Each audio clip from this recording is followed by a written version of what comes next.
ever, ever. Feels like you've known us forever. Feels like I've been here forever.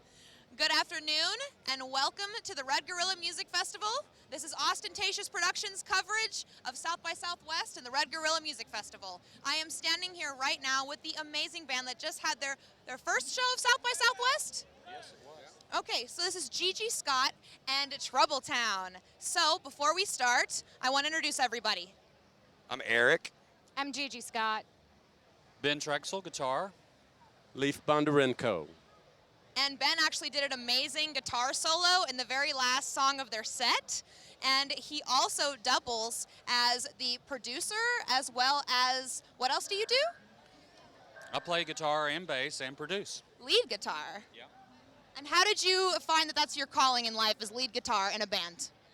Well, when I was 7 years old, I used to paint lines on my blocks to pretend like they were guitars, and it just sort of went from there. Ah, so it was psychological. From the very start. Wonderful. Thank you so much, Ben. Thank you. And this is the beautiful Gigi Scott, who is a wonderful singer, but does not sound like Stevie Nicks. So, just so you know. And as an example of their album, this is what is called a Wampus Cat. What is that, Gigi? A Wampus cat is a legendary cat. It's mysterious and it lives in the woods of Alabama. It's legendary. So it's like a chupacabra. Yes, like my spirit. Alabama's chupacabra. So tell us about where you're from in Alabama and what's the significance of that in your music? Okay, well, recently we just recorded at Muscle Shoals, but right now all of us are living kind of around central Alabama, so kind of near Birmingham. And for people that don't know about Muscle Shoals, what can you tell them about the significance of that to your band? Well, we recorded there and recently, and I was influenced so much by much of the music that came out of there that I listened to it when I was like a little kid growing up. And, you know, it's all of the greats. It's that swampy sound. You know, like songs talk about swampers. We actually had some swampers play on our record. Now, all of us are not from Muscle Shoals, but we have a strong connection with it. And the music up there is fantastic. We love it. It's kind of my home away from home. Well, that's wonderful. And what about you guys? What was significant for you guys doing that there? Oh gosh, just all the history and it's a recording mecca of the world, you know. Everybody from everywhere wants to record there. What are your band's, your favorite influences that came from that studio? Just so people who don't know. I would say, not that they influenced this band in particular, but I would say James Brown and all the, you know, Aretha Franklin and those artists that were coming up in the 60s. Absolutely, some of the bloodline of all the music we have today. Yep. So now that we're speaking about sound, so what made you guys decide on your sound? Because for one thing, I think it's amazing when people come together and can create as one. So I want to know from each of you, what made you guys decide you liked the sound? Eric? What was the question? What made you discover the sound that you guys loved and that made you guys all jive and sync together? Oh, that's a great question, but I have no idea. What about you, Gigi? Well, all of us have been friends since literally we were, you know, right out of college. We've all been friends a long time, and, you know, we've played together off and on for a long time. And this band, Troubletown, we've had for 3 years, but we all have connections that go back a decade or two. So we're all good friends. And, you know, the guys really arrange the songs that I write. So, you know, they're the machine behind, you know, We have a good system. yeah, we have a good system. Our system is she writes the songs, and then we bring our years of expertise to fleshing them out in such a way that makes them more timeless. And here's my next question. This is for all of you as well. So I don't know if you guys have heard about this. I was speaking to Gigi about this earlier, but as far as genres defining music and different artists' sound, do you think that genres are a positive thing for musicians or a negative? If you avoid the word indie, I think it's okay. I don't like the word indie. Not like the Why not? Why not? Well, it doesn't mean anything anymore. It means that you do it yourself. It's not describing a style of music. So I tell everyone all the time that I believe that there's 1,000 different genres out there. You just got to find your niche. It's different than it was in the 70s, and if you can accept that reality today, then you can do better. Absolutely. Thank you so much. And what do you think, Gigi, about the genre thing? Well, I'm not not real fond of labels because I don't like, it reminds me of hasty generalizations, and all bands are unique.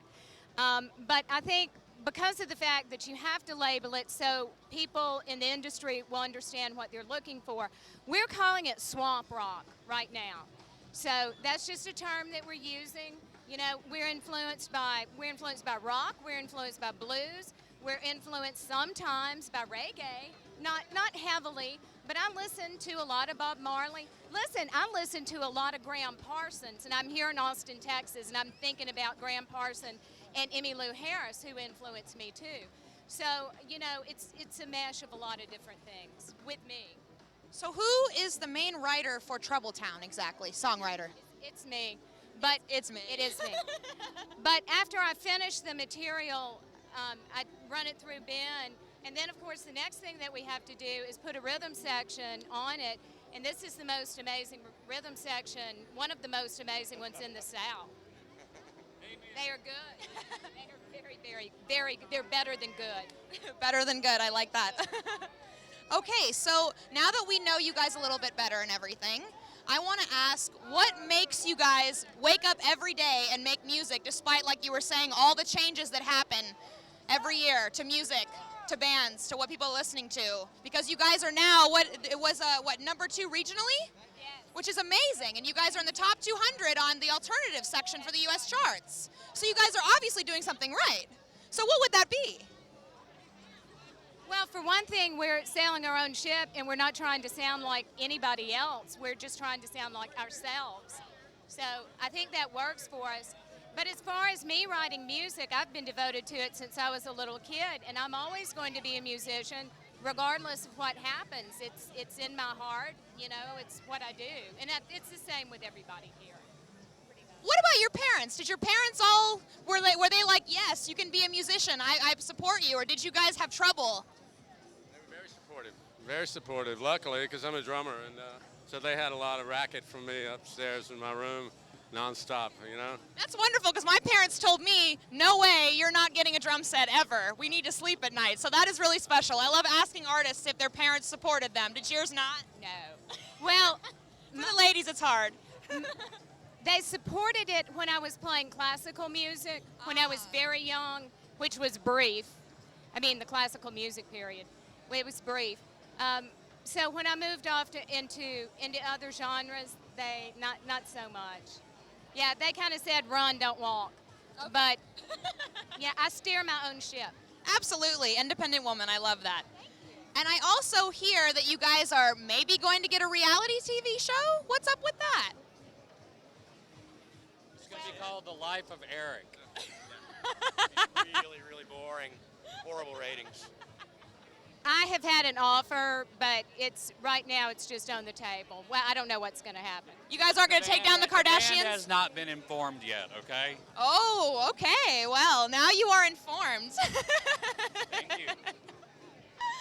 I don't know how I knew that. It is a mystery.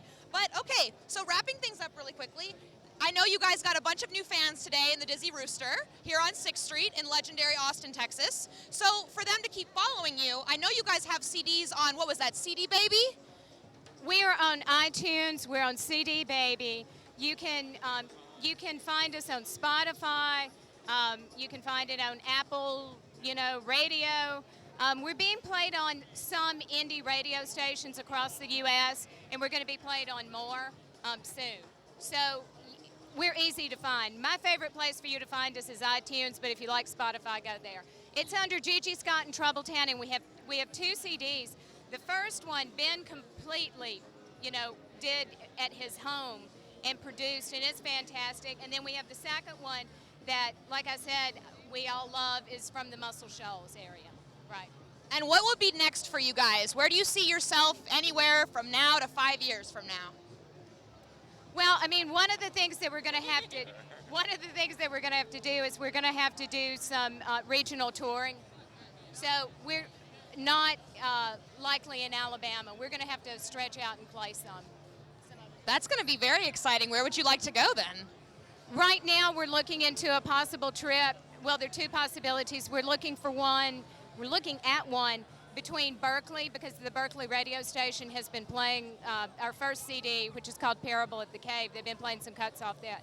So we're looking at the Berkeley area up to San Francisco. And we're also looking at Texas again. I get a really good vibe from Texas. Yes, we absolutely love you here in Texas. We love it. And you guys. So thank you so, so much for being here and doing this interview with the Red Gorilla Festival.